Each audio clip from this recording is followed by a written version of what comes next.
Hello and welcome to the Week 11 edition of the Lines Podcast, NFL style. Matt Brown, Stephen Andress, and Adam Candee. You can find them on the Twitter machine at Adam Candee, 2 E's, no Y, at Stephen Andress 1. And of course, you can follow me at Matt Brown M2. Guys, we are going to run through each and every game on the slate this week, give you our thoughts, give you our opinions, and if we have any plays that are in our account as well. Everything we do, absolutely free. So please, if you're watching this on the video side, hit that subscribe button. And if you are just an audio listener, head over to YouTube and subscribe. Do appreciate that. / the lines. But also subscribe, rate, review, 5-star review. You don't even have to write the whole, just a little 5-star rating would be absolutely fantastic.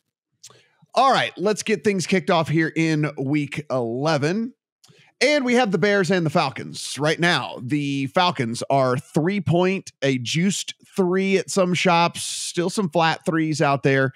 3-point home favorite over the Bears. 49.5 is your total in this one. Adam, whenever we take a look, we've been talking about this for the last couple of weeks here on the pod. And listen, this is not to just pat ourselves on the back, but we've been pretty good with hey, this Bears team has turned into a dead over team.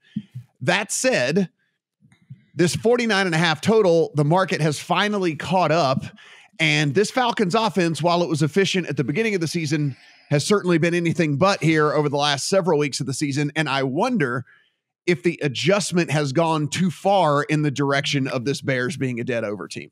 The adjustment has gone too far in the direction of this Bears team being a dead over, without question. I do like under in this game. Under 50 is actually what I have. And you look at these two teams and you realize that if they're going to move the ball, they're going to move the ball on the ground. And we talked about it previously when we talked about the Cleveland Browns and said, don't be scared of overs when it comes to a rushing team.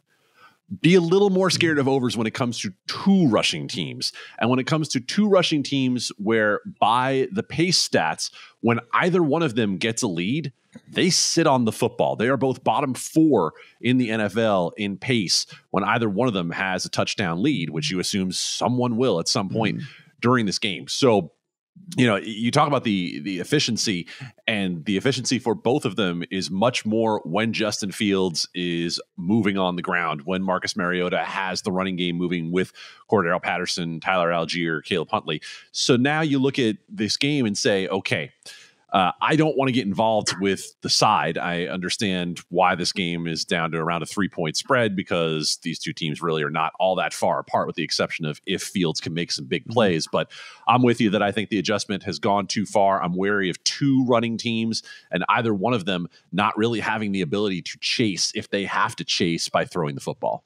It looks like A.J. Terrell is going to be back out there. I mean, listen, he hadn't been great this season for the Falcons, but at least there is a corner that'll be out there that has a pulse. So that's at least another thing that I think leans towards an underlook as well. Stephen, I actually am on the Bears in this thing plus 3.5. This thing did get to 3.5 earlier in the week, and I went ahead and took the 3.5 in this, in a game in which, kind of like Adam mentioned, I just don't think that this is going to be played at margin. I think that, we're still dealing with 2 pretty bad teams, and I think that people have gotten a little too quick in all of this to say, hey, Justin Fields is much better.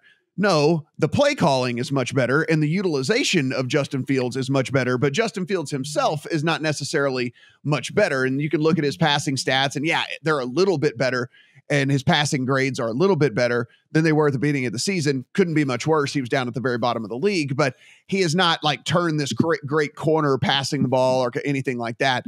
With all this, just the scheme has just been much better for this team. So again, I'm on the Bears here. I just don't think that this thing gets outside of a field goal if the Bears don't win it outright.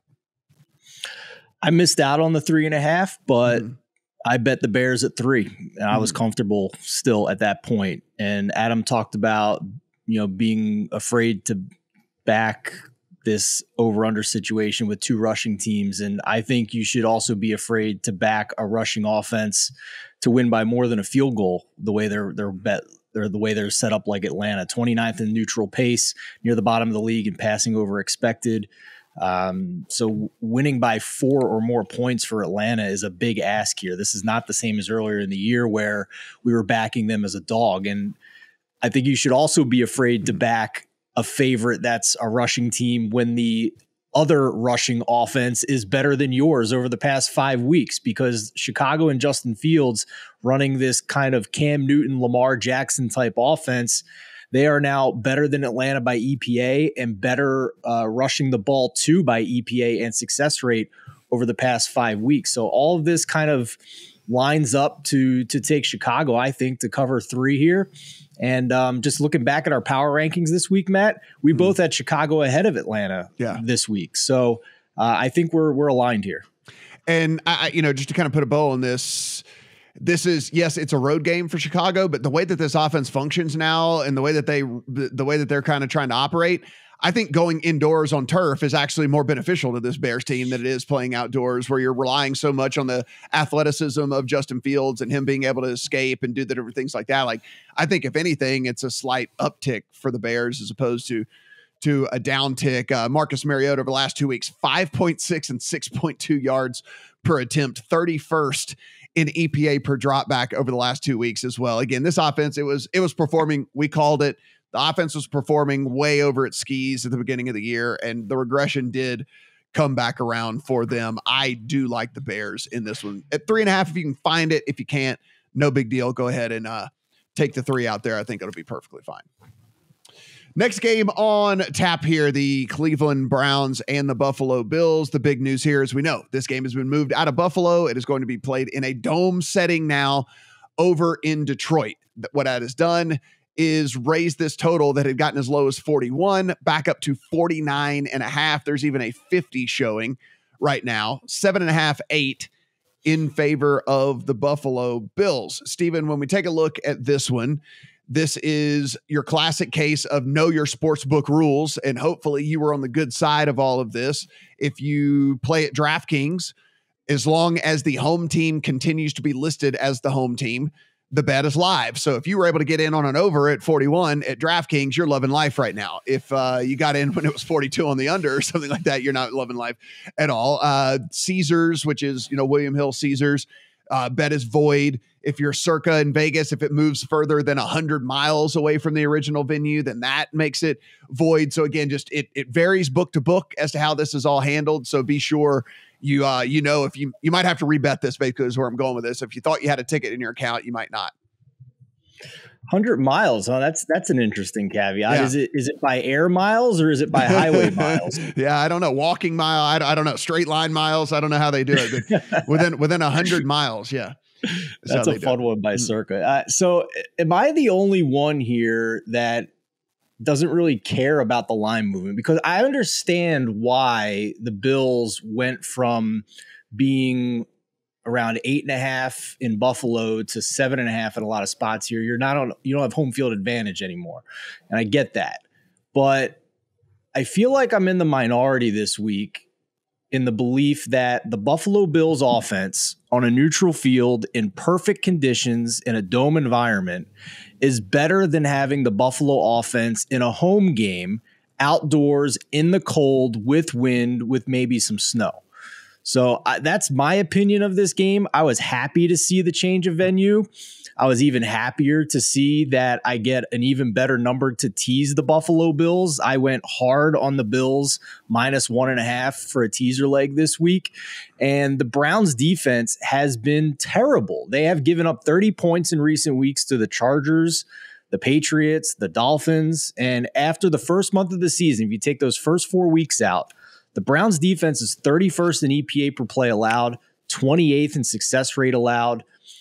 And I just think the Bills have been unlucky in 2 of their 3 losses this year. They ran 51 more plays than Miami. They went 2 for 4 in the red zone, lost by 2. They went 3 for 6 in the red zone against Minnesota and had literally the craziest sequence of events I've ever seen in a fourth quarter for that game to get to overtime, for them to lose the game. Just absolutely wild ending here. So I thought it was a gift to get Buffalo -1.5 on a teaser leg this week, and I ran and bet it. Adam, we talked about, these dead over teams. One of the other teams that we've been screaming about that even though they run the ball as much as they do, they're efficient at running the ball and their defense has been trash, is this Cleveland team. They're 7-1-1 to the over so far this season because, again, bad defense, efficient offense. So it just equals how it is. Now, back up to 49.5. I don't know. I still lean towards the over here. If we take a look at what the Bills have been doing, they lead the NFL in yards per drive. I mean, like, they are moving between the 20s. The problem, and specifically the last few weeks, has been the red zone. Of all the guys that actually still have their job, Josh Allen has the worst EPA per play inside the red zone in the NFL the last 3 weeks. Only Sam Ehlinger was worse than him. And of course, we know he didn't have his job anymore. So it hasn't been moving the ball. You can look at these box scores. They have massive yardage totals.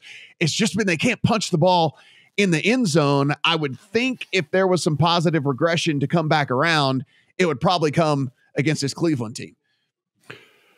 There is. I also would look at the last 3 weeks and say he's thrown at least 2 interceptions in all 3 of those games. And all 3 of those games are when we know that he's been hurt. And to me, that introduces enough variance into this game that I'm going to take a pass entirely. Not only because Josh Allen might be hurt to the point where it's affecting performance, but also because we don't know when Josh Allen might not make it through an entire game. And that, to me, is enough to keep me off this. I agree with everything else that you guys talked about in terms of how bad the Cleveland defense is, how efficient the Cleveland rushing offense is. That being said, when there's a situation with the quarterback like Josh Allen's situation, turnovers are variance, injuries are variance. I'll pass on this one. Yeah, I don't like a side really as much. I could see Steven's teaser leg here. I just think that moving this thing indoors does create at least a little bit more of a weirdness to this one that I'm not willing to kind of pull the trigger on here. But I do think an over is certainly well within play in this one. I think that both teams end up moving the ball.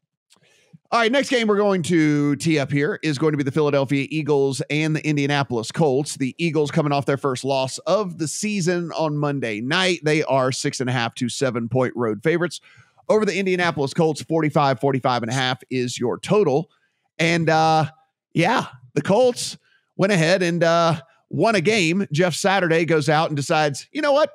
I don't care that I said Sam Ehlinger is going to start for us. We're going to start Matt Ryan. And they went out, and Matt Ryan has this like career game essentially for the last 3 seasons. He hadn't had a game that good in 3 years. And they end up winning the game. Now, why they're doing this, I have no idea. It's not beneficial to them in the long run, but that's neither here nor there. When we take a look at this one, Adam, I mean, look, I know this should be one of those things where we go, hey, here's a buy low on the Eagles. It's under a touchdown, and they're getting this Colts team that's coming off of a win. Market's overreacting. That being said, this Eagles team has just been getting gashed on the ground, and that does bother me. Then they lose Dallas Goedert now for multiple weeks. They know how bad their run defense is with Davis out, so they go and sign Linval Joseph and Ndamukong Suh. And here's the deal. Suh actually last year was decent in the pass game. He had 6 sacks, 7 tackles for loss. He had 13 quarterback hits, all that different stuff like that. But he was a 57 grade against the run. So, I mean, it's like, yeah, you're getting a big body in there, but not necessarily a big body that plugs the run gap. And Philadelphia's given up 155 yards a game over the last 3 weeks. And so I don't know, man.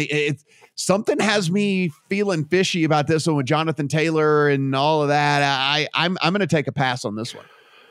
I have a hard lean to Indianapolis that I haven't quite played yet. And it's for 2 reasons. One, I've been saying for a while that Philadelphia is that many measures better than most other teams in the league. But Philadelphia against what would be just a neutral team in any given year, I don't think is that much better. And to be giving a touchdown on the road to an Indianapolis team that still has a top half of the league defense is a lot.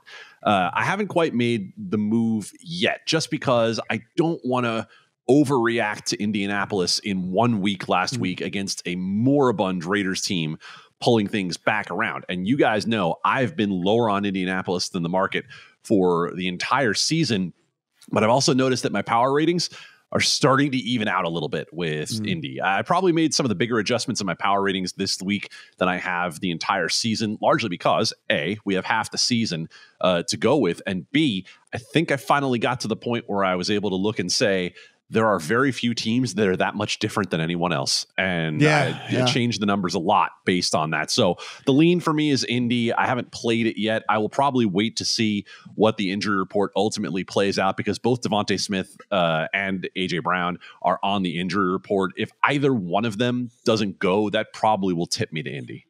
Yeah, there were 7.5s, and I looked at it and I looked at it and I looked at it, and then by the time I looked at it that fifth time, they were gone, and so I didn't get the 7.5. I too was probably going to lean towards taking the over a touchdown with the Colts, because this run defense has been that bad, and I don't know if you can just fix it in a week with two, mid-30s guys, at defensive tackle, not really known for their run defense really anyway of late. I mean, Linval Joseph back in the day was a beast at defending the run, but he's up there in age as well. Steven, last week in the win over the Raiders last week, 73% of Matt Ryan's passes were out within 2.5 seconds of the snap, and 64% of the attempts went only 1 to 10 air yards. And so basically they're like, hey, look, let's just dink and dunk down the field, and we'll just dink and dunk down the field and hand it off to Jonathan Taylor. And that's kind of how we're going to go about all of this. And, look, it worked last week. I think it's probably another heavy dose of Jonathan Taylor this week, and probably a whole bunch of dink and dunks from Matt Ryan. And with that being the case, that's basically an extension of the run game. The clock just ticks and ticks and ticks, and might even create a possession or two fewer for the Eagles, which makes taking 7.5 even more kind of appealing. Not a bad game plan from Jeff Ted Lasso Saturday and the 30-year-old first-time play caller against the Las Vegas Raiders. So hat tip to them. They got me good last week. So I agree with everything Adam said here. I don't have much to add other than I do think this is just an interesting week to observe Indianapolis, to see if they have kind of pivoted to actually caring and winning games the rest of the season. It certainly is counterintuitive over the long run if they want to actually get back to being near the top of the AFC, Matt. We both agree on that. And I think Jim Irsay tried and maybe hired too positive of a guy off the street here to actually motivate guys and get them to play well. So the minute they switch back to Matt Ryan, everything changed, in my opinion, on this team. They're not a bottom three team when Sam Ehlinger is on the bench. So, Eli Hershkovich bet Indianapolis earlier this week. He got the 7.5. So another reason for everybody to be watching and listening to beat the closing line earlier in the week. But other than that, I think this is a week to observe and see if the Eagles can correct their issues against the bad offensive line against the run here, and whether or not Indy is going to be a middle of the road team, at least for the rest of the season, like we thought they might be coming into the year. Yeah, I look, it's a very interesting game, I think, just from a kind of moving forward standpoint, because guys, we had all, and rightfully so, had written off the Colts. They are not out of the playoff picture at this point. No. It's like, that's where we stand in the NFL right now, where Adam just mentioned, like, is anybody really that much better than anybody at this point? They're still within the playoff picture. And so this is Adams made great points over the last few weeks about how good the Indianapolis Colts defense is. The defense has never been the issue with this team. Yeah, for sure. So again, if this thing got to 7.5, I'll tell you, if it got back 7.5 somehow, I'd play it. Like, I really would. I'd play the Colts on 7.5, and I'd feel pretty good about it. I think they'll be able to run the ball, keep it, kind of play some keep away from this Eagles team, and I think that's a decent way to kind of look about this. Total seems about appropriate though at 45.5. All right, we got the football Jets against the New England Patriots. The Patriots at home are 3.5 point favorites. Our total sitting a very low 38.5 out there in the market. Steven, when we take a look at this game, it is, if we wanted to do the low-hanging fruit handicap, the low-hanging fruit handicap is Zach Wilson on the road against Bill Belichick, and this is where Bill Belichick has thrived throughout his entire career. Now, I understand that's a very simplistic handicap, and that's a handicap that a lot of people are saying, yeah, well, this isn't the Belichick team of old, and it isn't yada, yada, yada. Well, look, the one thing you can do with some of these defensive statistics, and certainly when we look at kind of the EPA per play and the success rate stuff and all of that, is we can narrow down the time frame in which we are looking at these statistics. So if let's say we just go a month out from the season, let's say since week 5 moving forward, do you know the number one defense in the NFL EPA per play allowed? It is the New England Patriots. Do you know the number one defense in success rate allowed? It is the New England Patriots. It is also the number one defense in dropback EPA allowed. And so, look, as bad as Mac Jones has been, and he has regressed a ton, and this offense sucks, but the defense has shown up, and the defense has been the best defense in the NFL over since week 5 in a lot of statistical categories. So I don't know, hard time for me to back the Jets in this. If anything, I would be playing the flat 3 on the Patriots. I just can't take it with the Jets on the road with Zach Wilson, a quarterback. I did play the flat 3 on the New England Patriots. I did take the low-hanging fruit of Zach Wilson against Bill Belichick this week. And I think there is kind of a split in the market opinion on this game, because we've seen 3.5s get gobbled up with the Jets, and then we've seen 3s get bet with the New England Patriots. So it's kind of bouncing between those two numbers. And I think part of that is the people that are looking at the box score the last time these two teams played, and the fact that the Jets had 6.7 yards per play to only 3.8 for the New England Patriots. And the Jets D is really good. I mean, you mentioned New England, and rightfully so. They have a great defense, and this has an appropriate total with a number that starts with a 3. And the Jets have that cheat code on defense I always talk about, with getting pressure, with having a near bottom of the league blitz rate. So all that's great, but Zach Wilson is not just some low-hanging fruit. Like, this is a big deal. Quarterbacks matter a ton in the NFL, and Bill Belichick has feasted on guys like Zach Wilson who can't get through their progressions, who have trouble handling pressure. And don't look now, you mentioned those stats for New England. They also have surpassed for the season Dallas as the number 1 team in terms of generating pressure. And Zach Wilson's completion percentage when pressured this year is 14.6%, 38th in the NFL. So whatever, like you can argue that New England's going to have trouble moving the ball, and I believe that, but I think it is more likely that Zach Wilson sabotages this for the Jets somehow again, unless they're able to run the ball and only let him throw it 10 times in this game. So I took New England -3.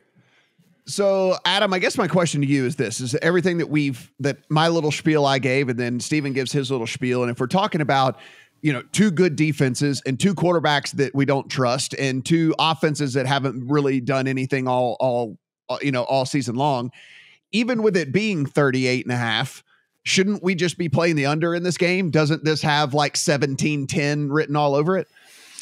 It does. And I would add to that, you can look at it from another perspective, that if you believe there are going to be a lot of turnovers in this game, you might end up with a lot of short fields. You might end up with enough to get over. I'm with you that the only place to play this for me would be under, but I'm not doing it. I'm actually oppo here. I have the Jets +3.5. We can talk all we want about Zach Wilson versus Bill Belichick. What about Mac Jones versus Robert Saleh? Because Mac Jones was almost as bad as Zach Wilson in that game last time around. Now, I know that well because Zach Wilson had a teaser leg hanging out there for me that the Jets were able to backdoor cover late in that game, a 22-17 final. So in a game where Zach Wilson played as poorly as humanly possible, the New York Jets, yes, I know it was a garbage time touchdown, still only lost by 5 points. Mac Jones has been horrendous for almost a full year and a half at this point. So I don't know that I believe that either one of these teams is 3.5 points better than the other. And that's really where I am on this. It's not a matter of I love the Jets. It's a matter of you're going to give me 3.5 points with a total of 38.5 with these two teams, especially with these 2 quarterbacks, that I'm going to take the 3.5. Now you talk about New England and the number 1 they have. They're number 1 in weighted DVOA on defense right now. The Jets are 5th.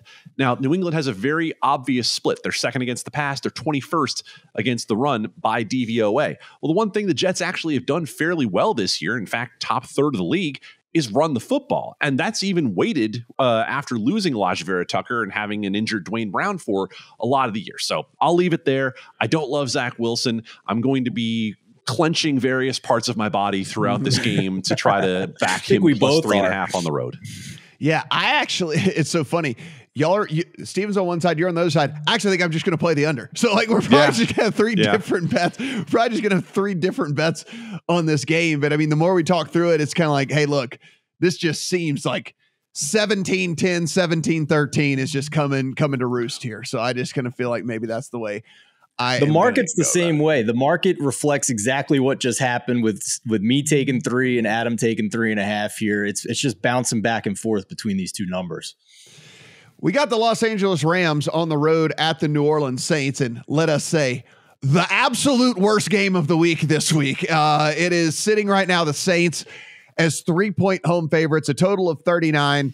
Guys, Cooper Kupp's lost for the season for the Rams. The Saints have decided for whatever reason to continue on with Andy Dalton back there. Here's the thing. If they were going to tank, you think that'd be a great idea, except they don't have a first round pick this year. So it doesn't really matter how bad that they end up. So I don't know why you don't YOLO it with Jameis, or hell, put Taysom back there, whatever. I don't know. But anyway, we don't really even know. We assume it'll be Matthew Stafford who's going to be playing quarterback for the Rams. This had gotten up to 4. News of him practicing got this thing back down to 3, and that's where we sit right now. Adam, look, it is one of the very first games I scratched off this week.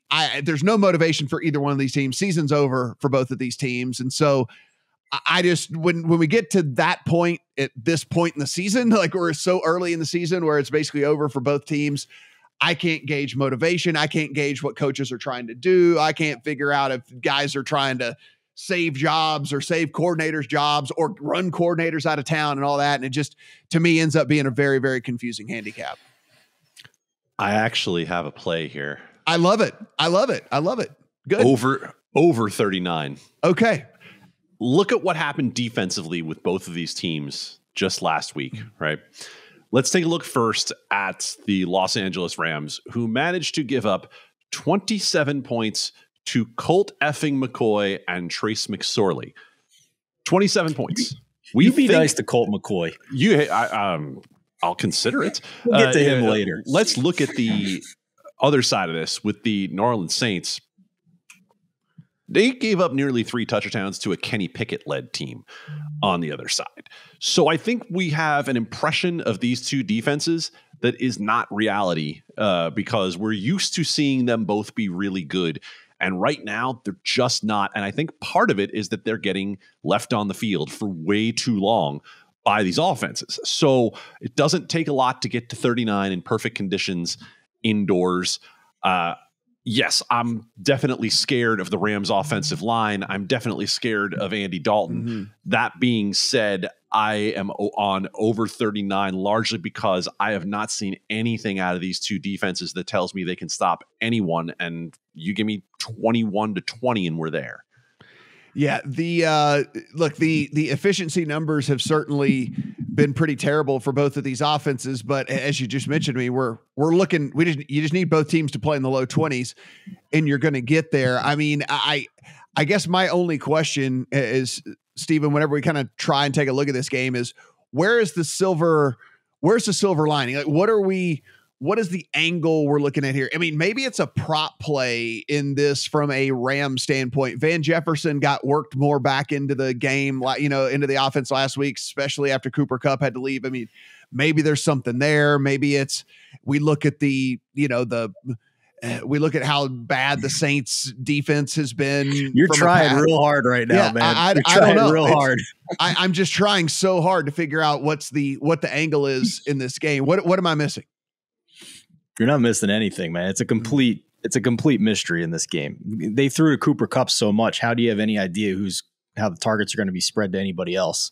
And they can't run the ball with this offensive line. I don't care if they're playing the Saints or not. So I'll say this. Backing the Saints is a 3-point favorite at this point. Hard no, immediately. Like, I would only be interested in the Saints as a dog at this point, rest of the season, right? The Rams' losses this year, other than last week where Stafford's not starting, just throw that out. Wolford's starting, whatever.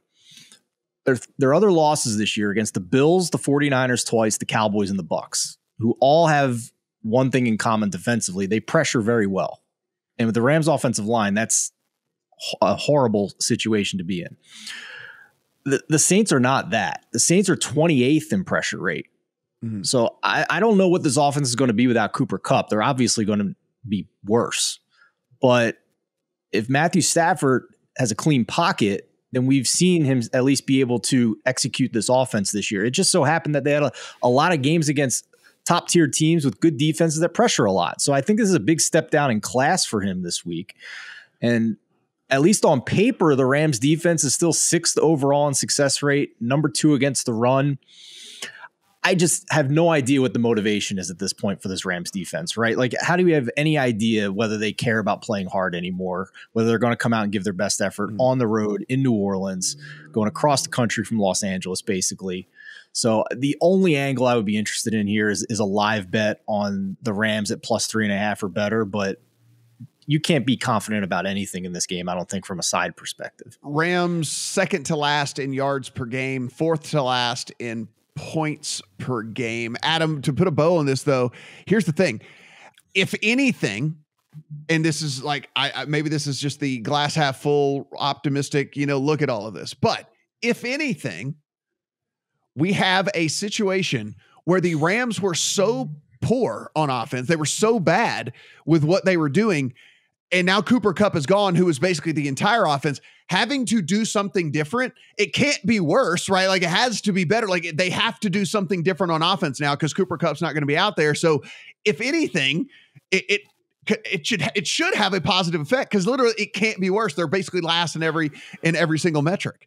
I think what it's going to do is force Sean McVay to go deeper into the playbook, and maybe you introduce a little bit of variance into this with some more trick plays, et cetera. Now, again, trick plays generally require time, which is one thing the offensive line has not been able to give to Matthew Stafford or to John Wolford. So I have concern about all those things. But again, I'll just go back to the fact that right now I do not see enough with these defenses for me to A, back aside, but B, do anything but go over. Lions and the Giants. The Lions on the road at the New York Football Giants. 3 points in favor of the Giants, a 45 total pretty much across the board. 144.5 is still out there. Steven, I have the New York Football Giants in my account. I will continue to back the New York Football Giants. I backed them last week when you guys were, when even Adam was sitting there telling me that it was that we shouldn't be backing the Football Giants. Listen, here's the thing, and we'll talk about this when we get to another game a little bit later in the Cowboys and Vikings. But I do think that all of these stats that we talk about all the time, we mention, we reference Pro Football Focus, and we reference, what's going on with DVOA, and we look at yards per play, and we talk about EPA, et cetera, et cetera, et cetera. There is no advanced statistic for what the guy on the sideline brings to the table. There is no advanced stat where we can look and say Daboll is worth X. And I actually think Daboll's worth something. I think that the direction that he has this offense moving, he has called plays that are perfectly catered to the personnel that he actually has out there. He's getting the absolute most out of a, middle of the range roster, maybe even bottom half roster, right? I mean, like, he is, I think, a spectacular coach, is going to be a superstar in this league. And so we know for one thing, that is not the case with Dan Campbell on the other side of the ball here. I mean, look, it's one of those deals where I am backing what I consider to be the better coach, the better team with a better quarterback, a better running back. Can't really say that about the wide receiver position, but I don't know if that's really going to matter all that much because you can do kind of whatever you want against this Lions defense. And so I think 3 is too short. I like the Giants here a ton. What say you?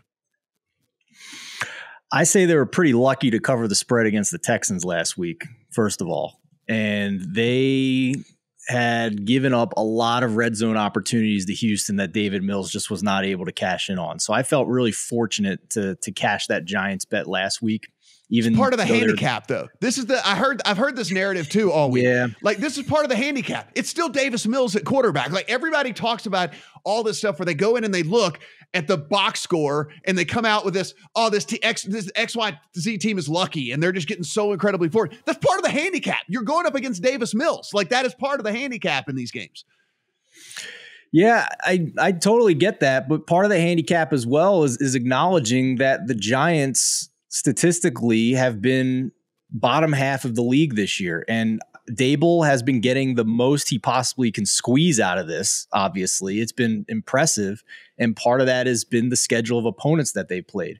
Now, I will also say I can't figure out the Detroit Lions to save my life, because they go through a stretch before their bye week where they're just giving up more points than any team we've seen in recent memory. The defense is dead last in the NFL in metrics.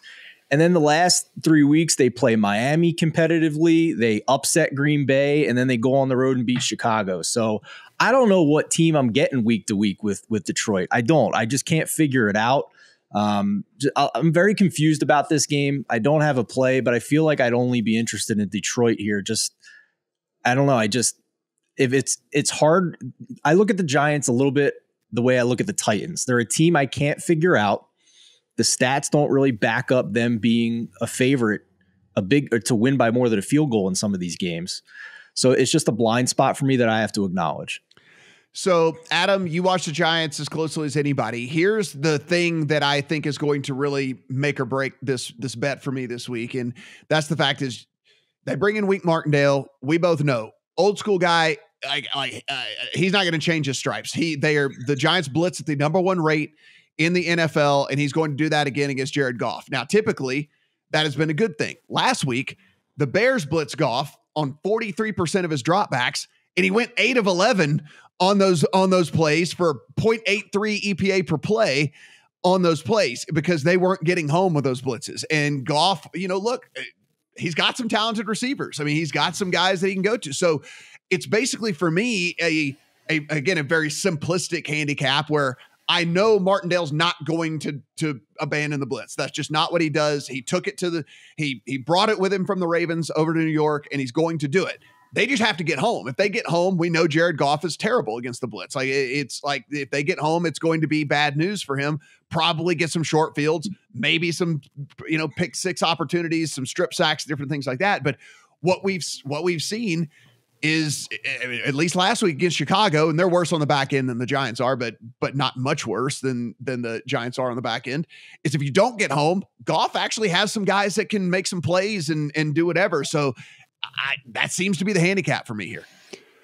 To what Steven said about trying to figure out the Lions the last few weeks, I think you can boil it down to health. When the Lions were bad for the middle third of what we've seen so far, they didn't have Amon-Ra St. Brown. They didn't have DeAndre Swift. They just didn't have the weapons, and they were banged up on the offensive line. So this particular week, I look at it and say, going back and looking at the Giants from last week, I think you're both right to a degree.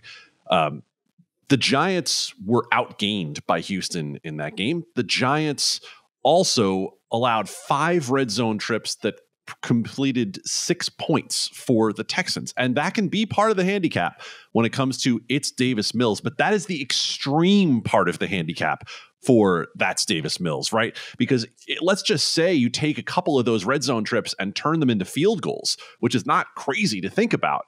Then that would put the handicap a lot closer. In fact, it would have covered some numbers, not yours. Obviously, you got the best of the number with 4 in that spot. 5, 6s would have been in danger. Now, that being said, you're right.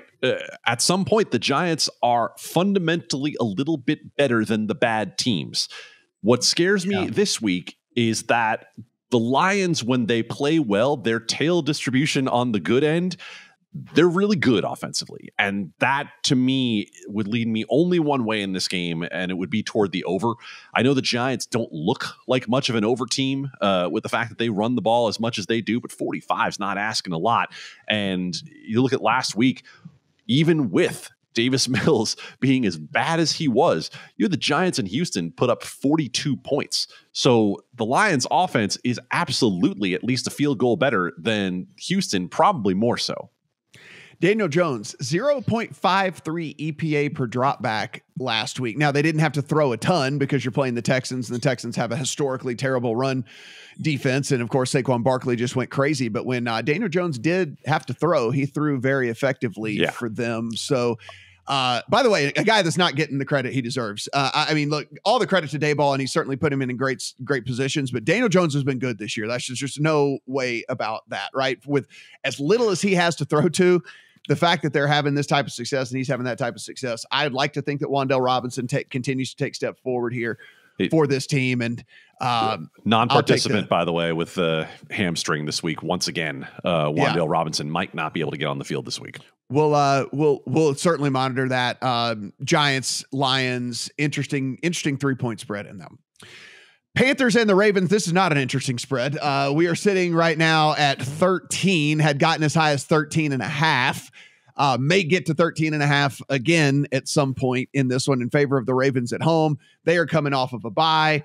They had every single person back at practice yesterday. Not a single person missed practice due to injury. So it is fairly interesting when you have a 13-point spread in a game with a 41 total. Adam, traditional thinking should be we should blindly play the Panthers. Like, it is a 13-point spread in a 41-point game. If there's anything that you want to say that is kind of looking up, it is Baker Mayfield. They are going to go Baker Mayfield at quarterback. And no matter what you think about Baker Mayfield, he is better than PJ Walker. I mean, that's all we can at least definitively say that he's better than PJ Walker. This defense at least has a pulse at times. Man, why have I not put this in my account? I have stared at this number all friggin' week. Why have I not it'll be a contest play for me for sure. I will take the 13 in the super contest and it's circa millions or whatever. But why don't I just bet this? This should be a no-brainer. It absolutely should be a no-brainer. I'm with you on that. I understand your hesitation. I think the lean should be to Carolina. My number makes this 10.5, which is a huge number, of course. But Baltimore at its core is probably not going to be a team that plays these 35-7 kind of games to blow you out. And the one thing we have to acknowledge about Carolina is that there's a bit of Ewing theory going on here with Christian McCaffrey, where D'Onta Foreman's been outstanding. And this team right now is actually by rush DVOA 11th in the league. Carolina, the line has improved throughout the season. Ike Ekwonu has gotten better and better as this season has gone on. Now, that to me says if one team can run the ball effectively, slow the game down, and prevent Baltimore from getting as many possessions, it would seem to me that you get on the side of the team that's getting nearly 2 touchdowns. I get it, though. Baker Mayfield is awful, and you always have the chance that Baltimore's defense is going to turn him into a 3-interception guy in any given week. So I know why you're hesitating. I think the only play for me would be Carolina.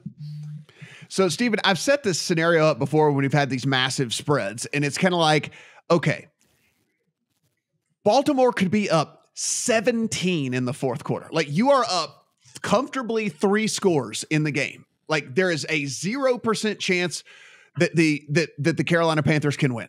So 90 seconds left in the game. Baker Mayfield is capable enough of dinking and dunking the ball down the field to Terrace Marshall and DJ Moore and get in the end zone, which makes it 10. The Ravens still win by 10. They feel great about a 10-point win. They just stomp the hell out of the Panthers, but it covers this 13. It's like that's where it's so hard for me. And it's even crazier if it gets to 13.5, where you could be up 20 in the fourth quarter and give up a touchdown and it covers. So I just, to me, I honestly believe if that 13.5, it only lasted like a minute when it did pop or whatever. If I can catch a 13.5, I think on principle, I'm just going to have to play the Panthers. I'm with you. Go deeper into what Adam said about the Panthers rushing offense. Since trading Christian McCaffrey, overall being led by D'Onta Foreman, I think they're 7th in rush EPA.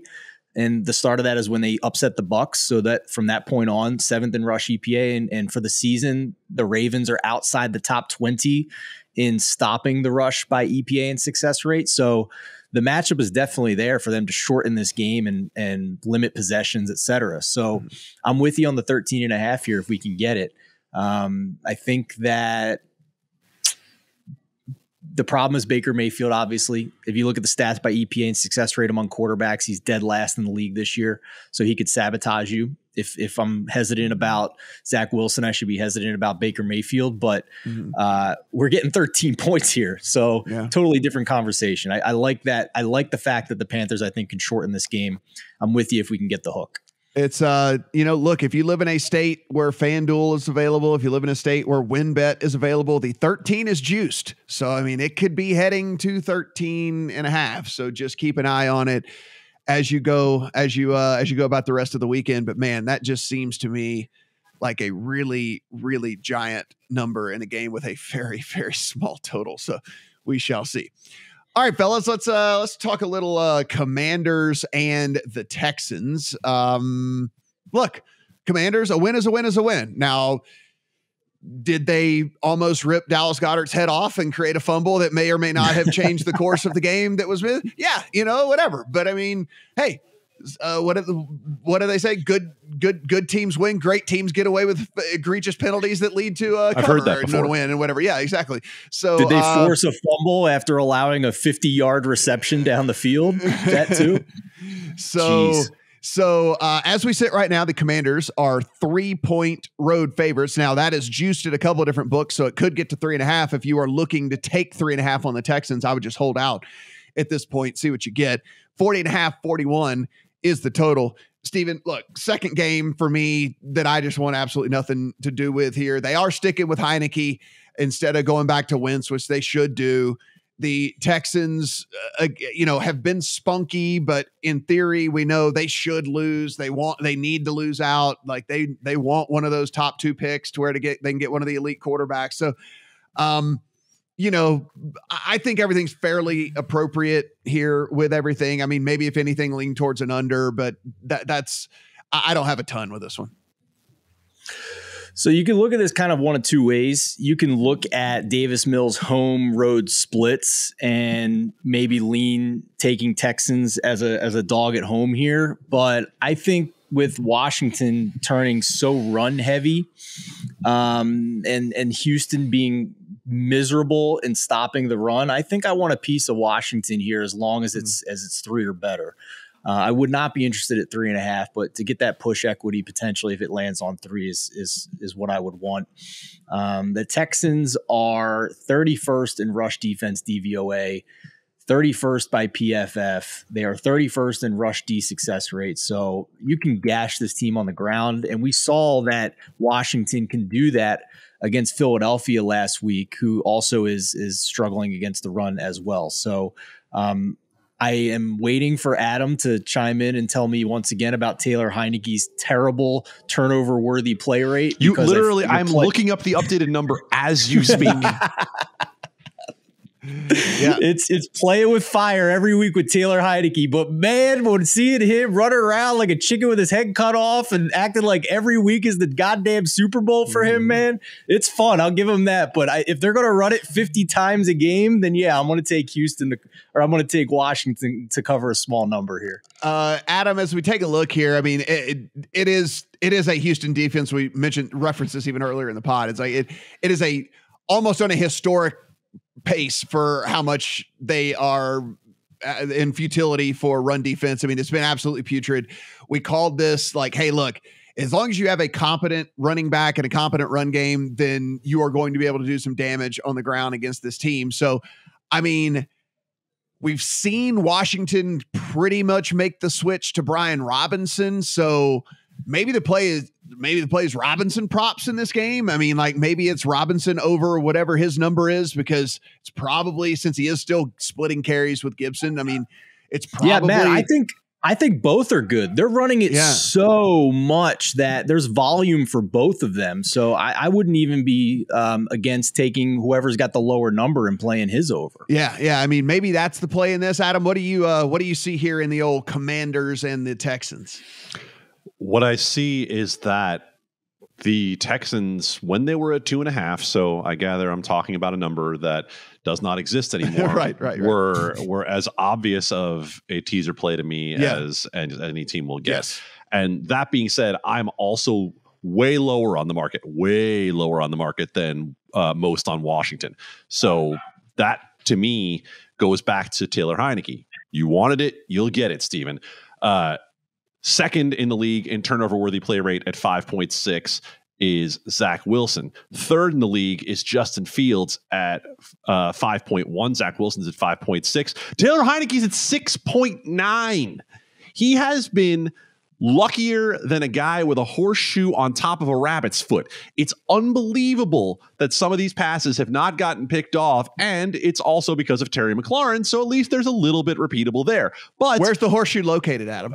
I don't want to let anyone... No, it's a family show. Listen, I've tried this rabbit's foot horseshoe crap in the casinos in Vegas. It doesn't work, man. So well, for Taylor Heineke, it works very well, because not only that, he's been able to hit Carson Wentz over the head with the horseshoe and keep him on the sidelines. So, yeah, it's by the way, quick aside, my favorite headline of the week is right now on ESPN.com. Heineke to start again Sunday. Wentz not ready. When was he ready? He was never ready. Yes. All right. So that's all of that said. I like Houston catching 8.5 on a teaser at home. That now, if it gets to 3.5, as Matt alluded to, I probably would also take Houston plus 3.5 at home, just because I don't trust Washington offensively to be able to blow this past a field goal. And yes, the defense has gotten a lot better. Chase Young is coming back. He's probably on a snap count, pitch count, call it what you want. Yes, they have played a lot better recently than they did early in the year. I'll give them that. But with Taylor Heineke, man, it is always a disaster waiting to happen. And that's all it takes for a team like the Texans to be able to cover. Yeah, yeah, man. If it were the 3.5, it would be interesting for me at that point. I mean, as bad as I think that the Texans are, and I have them dead last in my power ratings, like I have them absolutely like dead last, but I think I would have to be looking. I think I'd have to take a serious look at them at 3.5, because I just don't. There's nothing that screams Commanders by margin. If anything, like we're talking about, super run heavy approach, tons and tons and tons and tons of carries. So yeah, nothing really screams Commanders by margin at all. Raiders and the Broncos. Here's a fun one, guys. Yay, Raiders and the Broncos. So as we sit right now, it is 3 at DraftKings in favor of the Broncos. It's 2.5 just about everywhere else in favor of the Broncos. A total of 41 to 41.5. So, Adam, I look at this. It is a Raiders team that is in complete disarray. We know we got the quarterback crying after games. We've got players coming out and saying that things aren't right and can't get chemistry right, et cetera, et cetera. Then you get the old vote of confidence for the coach. You know, I mean, anytime you get the vote of confidence, that's great. That means if you have to get a vote of confidence, then things are not going very well, you know, in your organization. So I look at this game and I'm like, hey man, show me something to bet on here. I mean, Denver games, guys, Denver games, this defense that we've preached every week on this podcast that is elite, and Patrick Surtain is the best cornerback in the NFL and all that. Denver games, because of the offensive futility and how good the defense is, have gone 104 points under the total this year. 104 points under the total this year, because the offense sucks so bad, but the defense is so good. Here's the other one. If the Broncos, and I know if whatever, if the Broncos had scored at least 18 points in every game this year, they would have one loss. They would have one loss on the season if they had scored just at least 18 points in every game. Adam, look, it would have to be Broncos or pass for me. There's no pulse even for this Raiders team anymore, but trying to back this offense, air quote, offense for the Raiders, I don't know. Hard for me to do. I mean, for the Broncos, I should say. So my first dog had a habit of waking up in the middle of the night and needing to throw up. And I became trained to the sound. Like I would hear him, and I'm going to lean very close to the microphone for this. and then you knew exactly what was happening. And then there it was, right? Like there it was. It's like, okay. And I became a ninja at scooping him off the bed and getting him onto the area rug where I knew I would be able to clean it up. Or if I were really lucky, into the bathroom onto the tile so that this would be a much easier cleanup. That sound is what is in my head as I think about the Raiders playing the Broncos this week, because that's the kind of game I expect out of these two teams. And at 2.5 up to 8.5, why not the Raiders on a teaser? Why not? Because what about the Denver offense says to you that they're beating anybody by more than 8 points? That would be insanity. They don't have that in them. So if you're going to play this game, it's a Raiders teaser leg. But if you would prefer not to hear the sound of a dog vomiting in your head for 3 hours, then don't watch it. Yes, I agree. Listen, the only thing that points towards Denver in this thing, and again, it would mean that Denver would actually have to do something with this offense, is that the red zone defense for this Raiders team has been the craziest bad red zone. Opponents have scored on 21 of 29 touchdowns, not scored. They've scored touchdowns on 21 of 29 red zone possessions.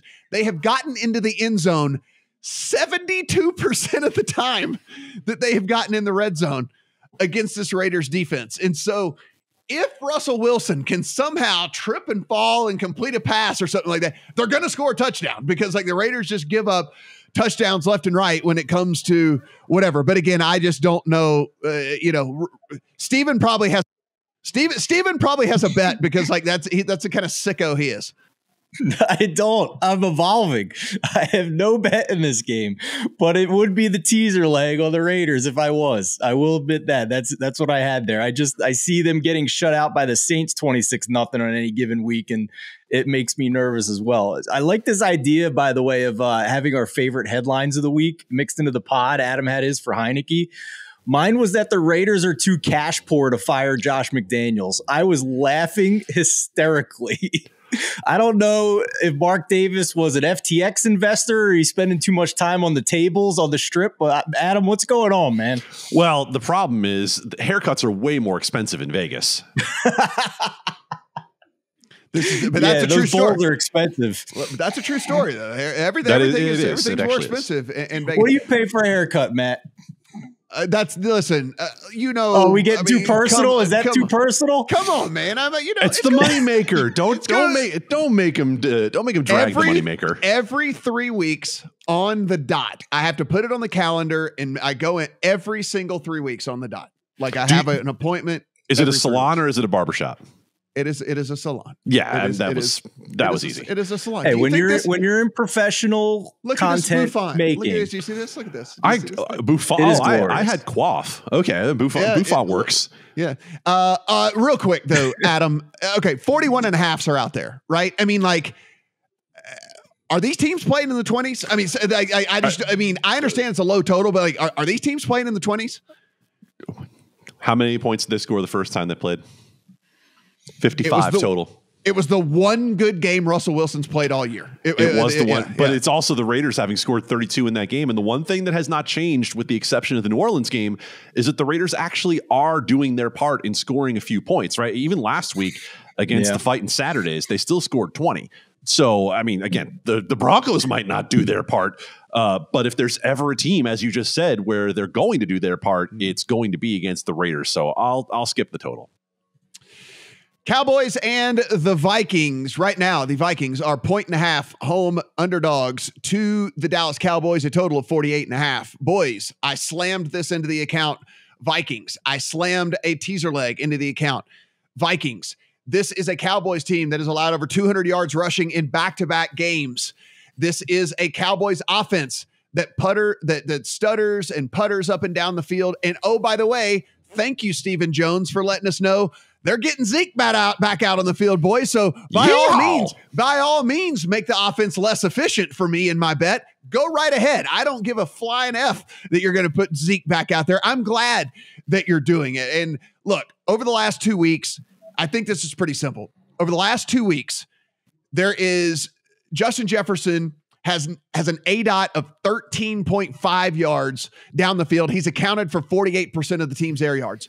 Up until then, he was getting 8 yards an attempt, ADOT of 8.11 and 38% of the air yards. Do you know what's different? They acquired TJ Hawkinson, and TJ Hawkinson is allowed to come and run those intermediate routes and do that stuff over the middle and be super, super capable of being the guy to go to over those intermediate routes. And Jefferson doesn't have to run that stuff anymore, and they can take advantage of his playmaking abilities and his speed and all the stuff further down the field. And I think this offense is a better offense the last 2 weeks than it was the beginning of the season. It was still a pretty good offense before then. Talk to me about luck.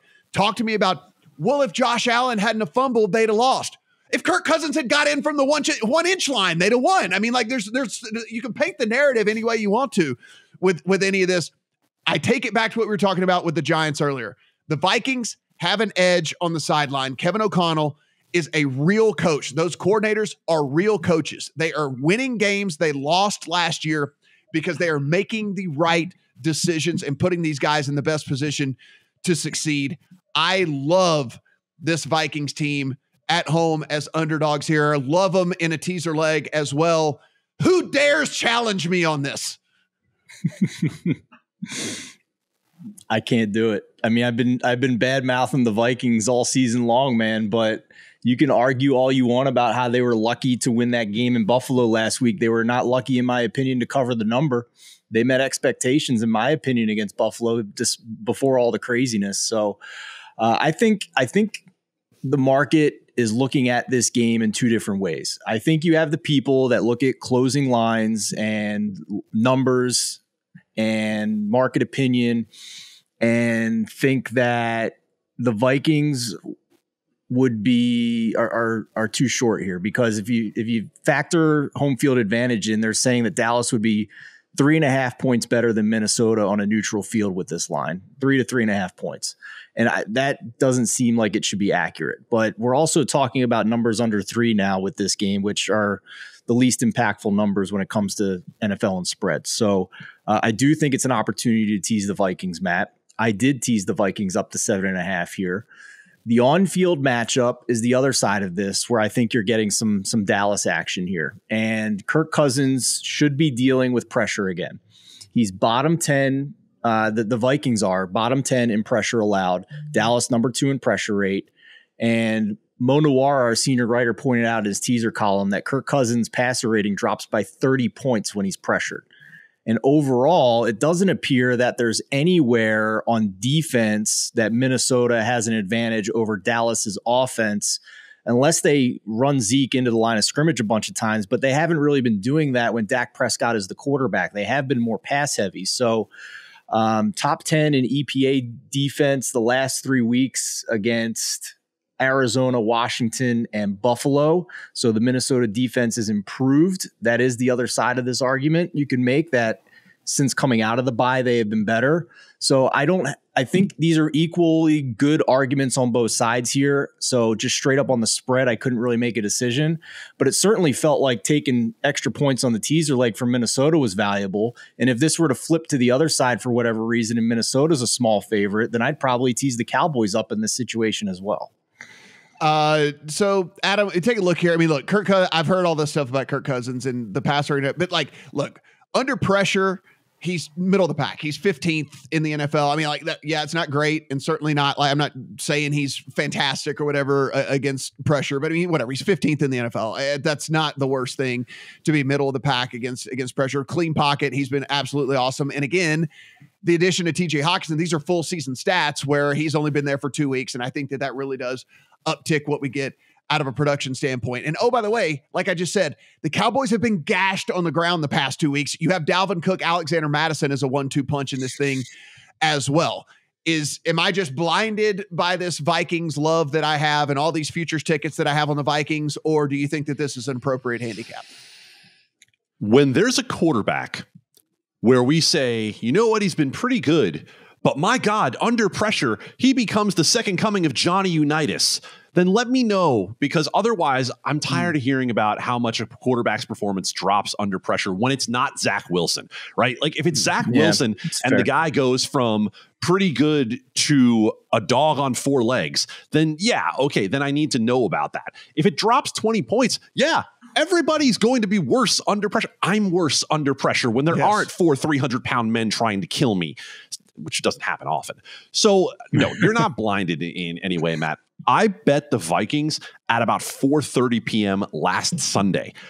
This line came out, and I thought, what on earth are we doing here with the Minnesota Vikings, who have one of the true home field advantages in the league, one of the only true home field advantages in the league?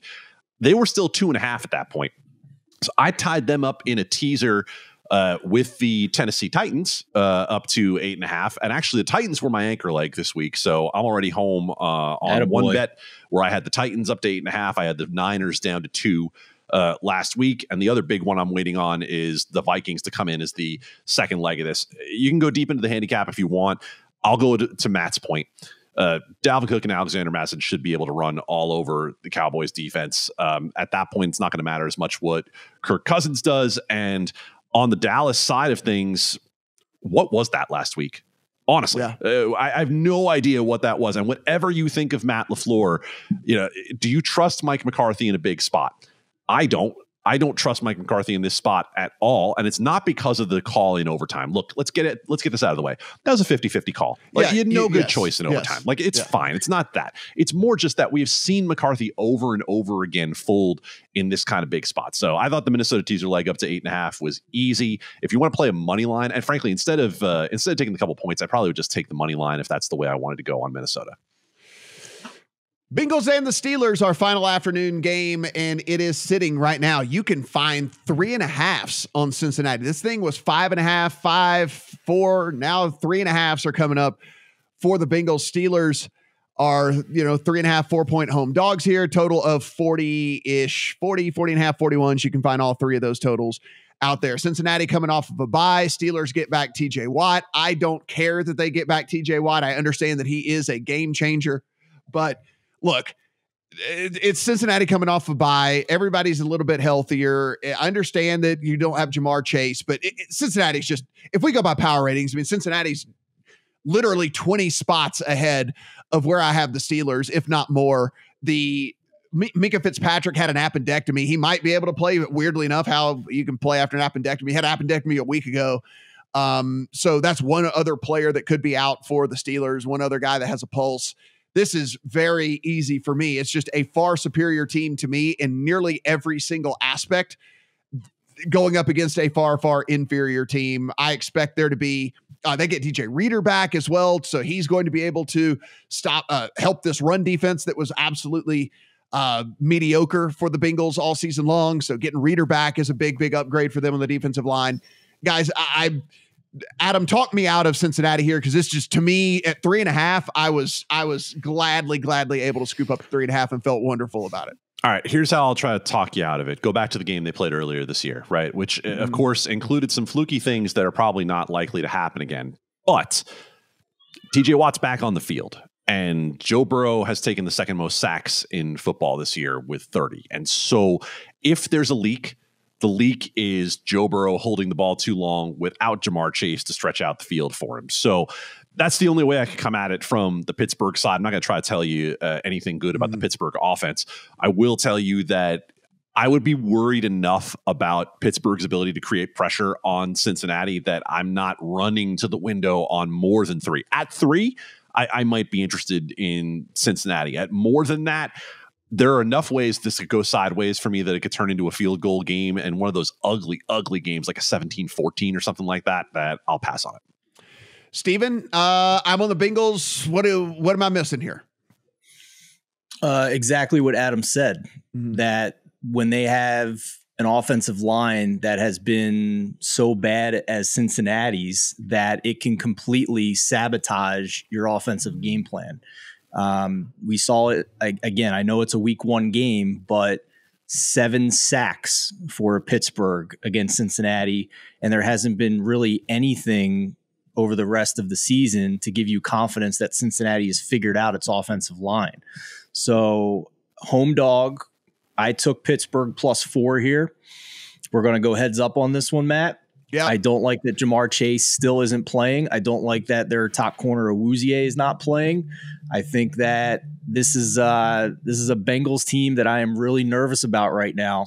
And this is a division matchup that's given them some issues. So I don't have any confidence in the Steelers offense either. I agree with you on that, but To ask them to cover by more than a field goal here, I think is frightening when you consider how bad this offensive line is.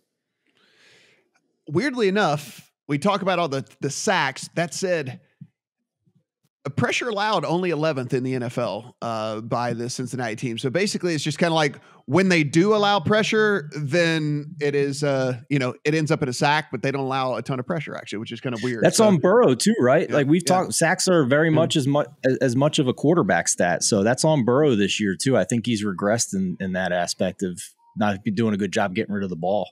Guys, be sure and check the YouTube channel for the Sunday night game, for the Monday night game. Just so lean towards the Chiefs here. 49ers teaser leg seems super fantastic. Everything we do here at the Lions, absolutely free. So please go in, subscribe, rate, review.